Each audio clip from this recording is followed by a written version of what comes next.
కాబట్టి సాక్ష్యాన్ని పంచుకోలేరు. ఒక చక్కటి పేపర్ మీద తన సాక్ష్యాన్ని రాసివిచ్చారు. సాక్ష్యాన్ని చెప్పమన్నారు. మరి ఆ సాక్ష్యాన్ని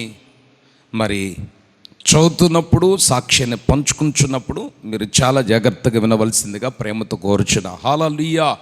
చేతులు చాపి గట్టిగా చెప్దాం, హల్లెలూయా. దేవుని నామమునకు వందనములు. మీ అందరికీ ప్రభు పేరట నా హృదయపూర్వకమైనటువంటి వందనాలు. దేవునికి స్తోత్రము కలుగును గాక. నా పేరు డి రవికుమార్. నా సాక్ష్యం ఏమిటంటే 16 సంవత్సరాలుగా పొలము ఆన్లైన్లో ఎక్కటానికి ఎన్నో ప్రయత్నాలు చేశాము.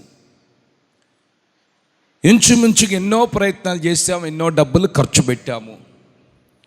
ఎన్ని ప్రయత్నాలు చేసినా, ఎన్ని డబ్బులు ఖర్చు పెట్టినా కానీ ఫలితము శూన్యమైపోయింది.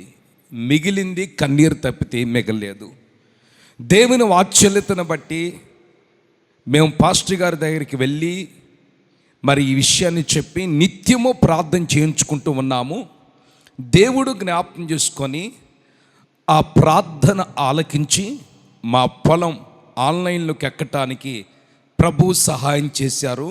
అందును బట్టి దేవునికి స్తోత్రము కలుగునగాక.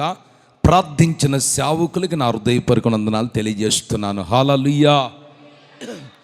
దేవుడు అద్భుతముగా సహోదరుడు పొలాన్ని ఆన్లైన్లో ఎక్కటానికి ప్రభు సహాయం చేశారు. ఇట్టి కార్యం జరిగించింది. మరి 2 చేతులు చాపగట్టికి స్తోత్రం ఎంచుదాం. పెద్దకు చెప్దాం. మనమంతా చెప్దాం. చేతులు పెద్దకు చెప్దాం. స్తోత్రం, స్తోత్రం, స్తోత్రం, స్తోత్రం, స్తోత్రం, స్తోత్రం, స్తోత్రం, స్తోత్రం, స్తోత్రం, స్తోత్రం, స్తోత్రం, స్తోత్రం, స్తోత్రం. ఆమేన్.